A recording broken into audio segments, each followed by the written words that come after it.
mga boss, panibagong araw na naman.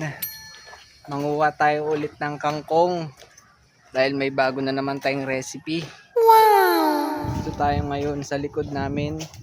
Siyempre, dito lang naman yung may tanim naming kangkong. Yun, oh.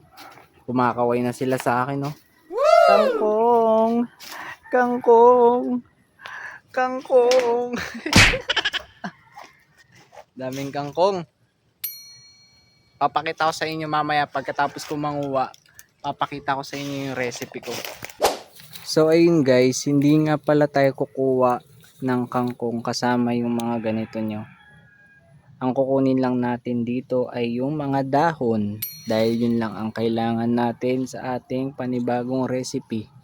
Mas maganda kung ang kunin natin yung malalaki. Ayan, katulad nito. Ay, putol. Basta yung malalaki, yung ganito, malalaki. Mas malalapad. Yan. Huwag yung mga ganitong payat. Yung malalapad, maganda.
Tikman natin siya.